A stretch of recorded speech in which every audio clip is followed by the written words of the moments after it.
it's about, right, building a relationship with this part of yourself. Because right now she feels alienated from you. And she's working really, really hard trying to move you forward and get you what you want. But because you don't have a relationship with this part of yourself or an open dialogue, you don't let her know what you really need, she's just kind of fighting blind.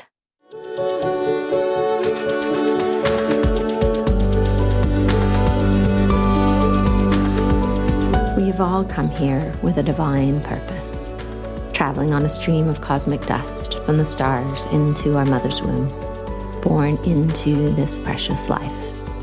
It is no accident that you are here, my love, on earth, in this moment, in this body. You are here longing to find your place, to align with your purpose, to embody your passions and to live into the dreams of your heart. Yet so often we get caught, suspended in the tangle of life, not able to move forward, not able to find solace and comfort in a world that has forgotten the truth of our existence. As we begin to remember, as we peel back the layers, as we come together to uncover our unique gifts and reconnect with our authentic selves, we are able to see another way of being, a new possibility, a different life waiting to be lived.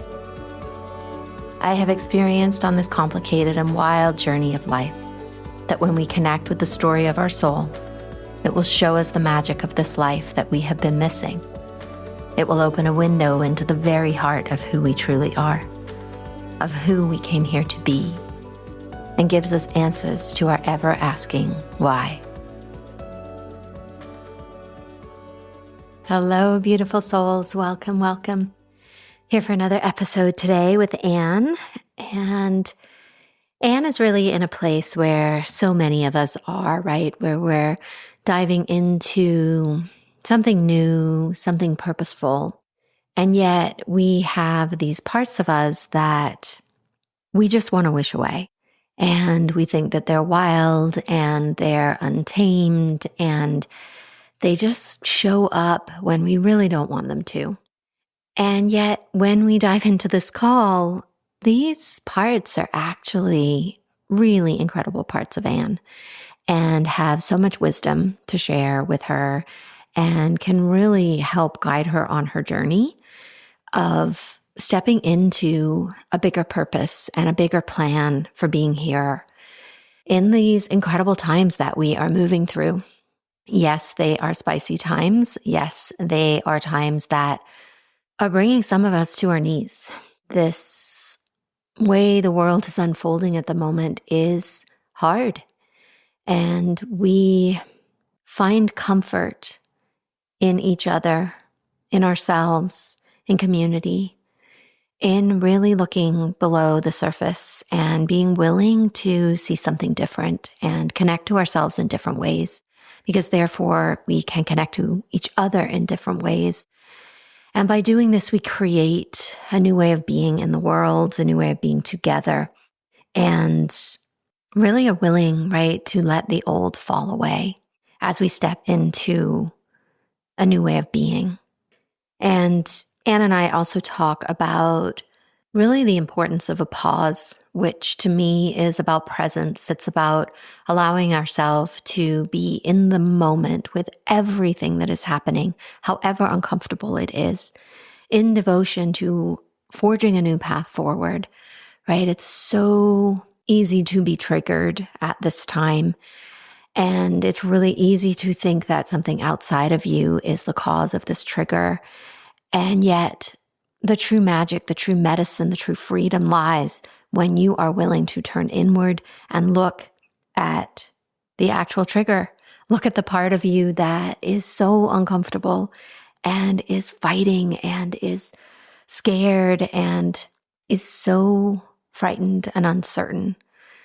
And really, ultimately, this part needs your love, needs your attention, needs you to give it something different. It wants you to stop avoiding, wants you to come closer. Also on this call, we talk about developing intuition and how this is an integral part of aligning with your purpose and moving into something greater, a deeper life. And I wanted to mention that I have created a number of self-study courses that help you develop your intuition. There's a link in the show notes where you can view those courses. Some of them are more practical application with exercises and meditations that really give you tools to deepen your intuition. And other courses are more into the practical application and embodiment of those gifts in your daily waking life. And also, I have recently added my self-study course that prior to now, I have only worked with my private clients. And yet I feel in these times that I want to open this up to a bigger audience and I want to share it with you. And in this course, we dive deep into so many aspects of your healing journey that are ultimately connected to opening up that place inside of you that knows, and really giving you the tools, the guidance, the resources to live from your embodied intuition, from your inner wisdom, from the truth, right? From your authenticity. So I'm offering that. I'd love to see you in there, in that platform. All of these links are in the show notes. So check those out. Thanks for being here. Enjoy the call. And thanks for being committed to developing your intuition and really living an embodied, authentic life. Hi, Anne. Welcome to the podcast. How can I help you today? Hi, Sarah. I am here today. I would like to seek out some guidance for myself on how to let down some of my defenses in my personal and potentially professional life and learn how to handle constructive criticism without being hurt and go through those types of situations as I proceed with my marriage and as I get my master's to become a counselor. Thank you. So as you're talking, the image that I see, especially when you were saying about your defensiveness, the way the image came in is there's a little girl and she is splashing with rain boots in puddles.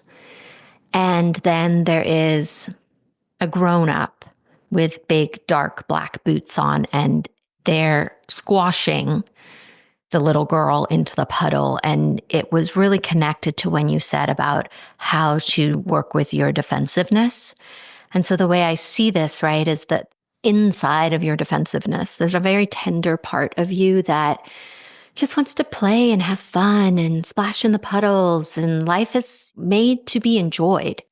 And then there's the part of you that thinks that that is not okay, and you have to squash that out, whatever the cost.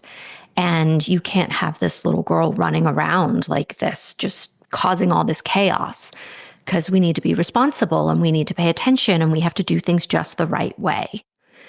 And so you're squashing, right? This boot is squashing out any of that part of you that is trying to do it differently. So I'd love to hear your reflection on that image, please.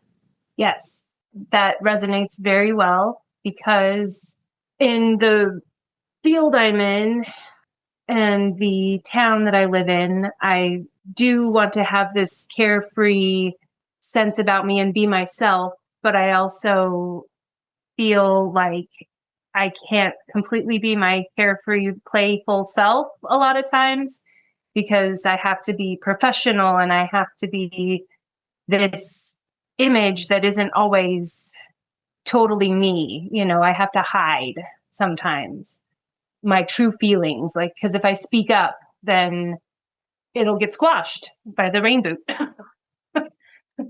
That's not always a bad thing. I mean, it's okay for other people to have an opinion too. But when I do finally end up speaking up sometimes and it gets squashed, it doesn't feel good, you know, because I rarely feel like, especially in my marriage, I rarely feel like I speak up and say things. And a lot of times when it does get squashed, it stops me from wanting to do it again. And so then the defensiveness comes out. Like, why would I continue saying how I feel? Mhm. Does that make sense? Yeah, total sense. And I see, right, this defensive part of you. One of the things, I don't know if you said it in the intro, but it was something that you said to me before we started about being a cheerleader. And what I see in that and what you're saying is that this defensive part of you is actually being your cheerleader, because she's like, hell no, don't tell me to stop. I have a voice and I have important, valuable information and opinions to share. Stop trying to make me be quiet and pretend that what I have to say doesn't count and doesn't matter. And she is fiercely angry. I can feel her like, she's like, stop it. Just stop it. Just leave me alone and let me be myself. Yeah. Yeah. Very much so. I guess I want to turn that into more of a softness. I mean, I want to be powerful in my words and what I'm doing and have a strong opinion about things. How do I, not that you have all the answers, but what are good practices to maybe soften that a little bit for myself? Because I don't want to hold anger too much, but also not express it to others too. Mm-hmm. Yeah, I hear what you're saying. So there's a couple things in there. One, I get the sense that you make her wrong a lot when she does speak up and when she gets angry. And there's this like, oh, why is she going off again? Like, can't she just do it properly? And there's this way that you're making her wrong. Would that be true? Yeah, I see that. Yeah. Shut it down quickly. It's not professional. It's not, yeah. You want her to be softer. You want her to say it differently. You want her to show up when you want her to show up, not when she wants to show up. Maybe some of that happening. Yeah. Yeah. So it's about, right, building a relationship with this part of yourself. Because right now she feels alienated from you. And she's working really, really hard trying to move you forward and get you what you want. But because you don't have a relationship with this part of yourself or an open dialogue, you don't let her know what you really need, she's just kind of fighting blind. And so the way that you shift her is you get to know her really well and you get to work together instead of opposing each other. Mm-hmm. And even though obviously, right, she's you, this work where we isolate the different parts and we form a way of working with these different parts is super, super powerful in helping you be able to interact with this part in a different way as you move forward. Mm-hmm. So that's one piece of it. The other piece of it is you had mentioned that you maybe don't necessarily speak up, right? Until you get to a point where you sort of have to, that maybe you wait. You're kind of maybe nervous or timid in that place. Would that be true? That could be true. Yeah. Mm-hmm. Yeah. And so it comes out a little bit better to speak up sooner. Mm-hmm. So this is also going to be your practice. When you are experiencing something that is uncomfortable, that you don't like how it's playing out, how you want to see it differently, is that you commit to say something in the moment. And obviously, right, there's going to be this pause to gather what it is you really want to say or understand what you really feeling in that moment, because it's in that pause that you get to understand what part of you needs something. When we're triggered, there's underneath an unmet need. And when you can pause or when you can explore that part of yourself, you can realize and recognize, you can get to know what need is not being met in this moment. And then rather than be sarcastic, which you mentioned, or be defensive, you can actually ask for what you need. It's a very different dynamic that you're bringing. Because typically in that space, what we do as humans is we say what we don't want, we blame, we project, we say things we don't mean. Like there's a lot of things that we do, right, as coping mechanisms. And so what we're teaching ourselves to do is to pause in that moment and actually ask for what we need. Because then somebody can hear us. And there's a softness, right? That softness that you're looking for. You can firmly ask for what you need, but there's a softness because the fire of the unmet need isn't fueling what is coming out of your mouth. Yeah. Because my first thought when you said it was, that's scary. Like to actually say it in the moment because of the timidness. But as you said, pause first, collect, ground. Those are my thoughts that are coming to me for that. And think about saying it in a more constructive way so that you're not projecting or name calling or whatever might come out with that fire and that anger. Yeah. It's hard to do in the moment. When you first started it. Yes. Yeah. And I experienced that when you practice, as with anything, you get better at it. Mm-hmm.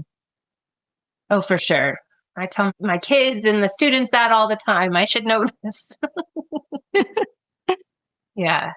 As I'm getting older and gaining more wisdom and becoming who I am, some of those things that, especially in my early 20s, I didn't say. I didn't come out and like, what do I really want? What is my purpose? I wasn't asking myself those questions. And now I'm starting to more fully and deeply. And so with that comes being able to express myself wholeheartedly and, like you said, get to know the parts that are a little more wild and make them more playful and soft. You know, wild's not a bad word, but and it's okay to I have was that thinking the same passion. thing. You know, I need to find that. Yeah. Yeah. Yeah. It's passion. I need to find the passion. Yeah. Because that wildness in you is potent and powerful and an incredible part, right?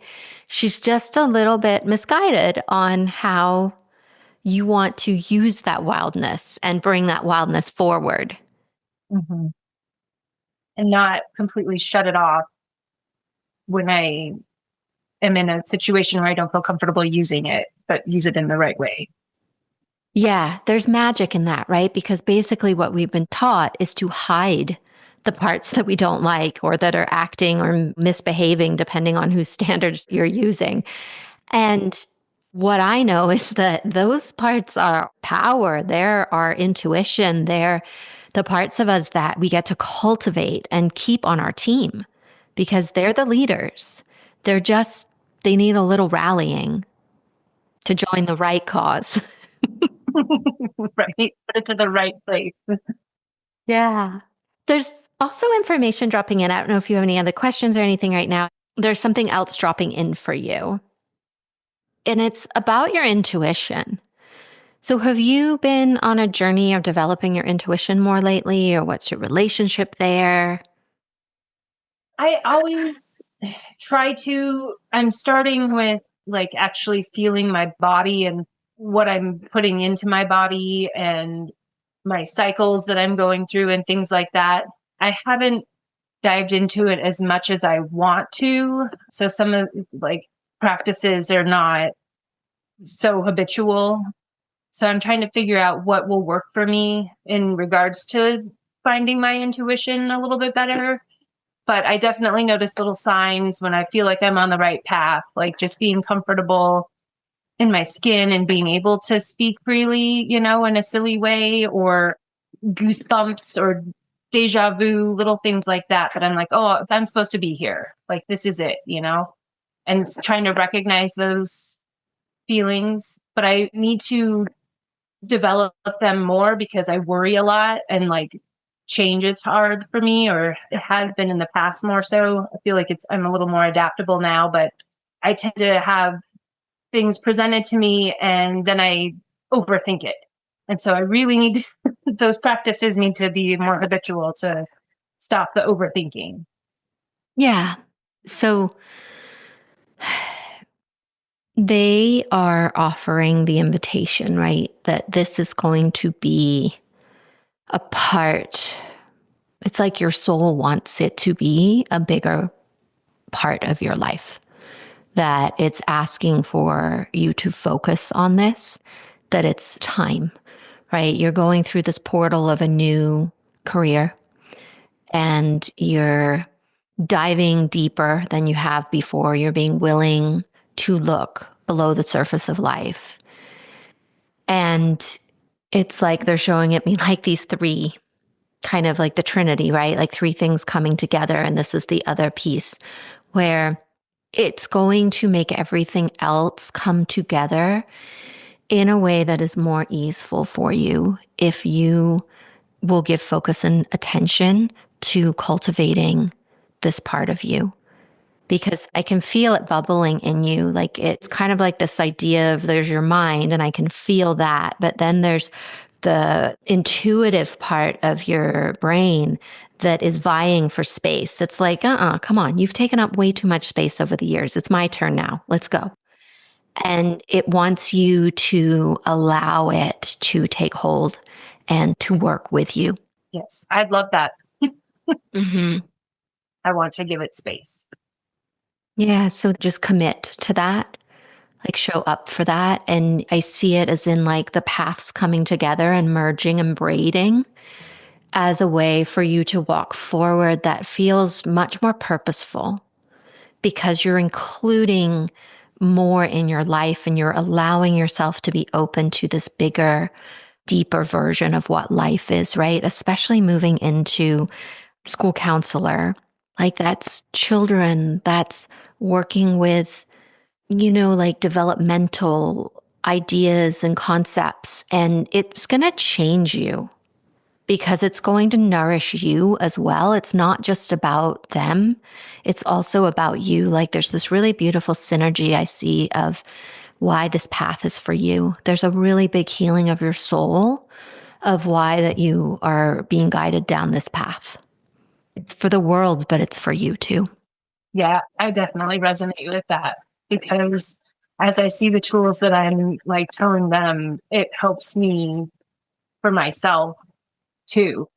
Things that I probably didn't get as a child or. So yes, yeah, feels good.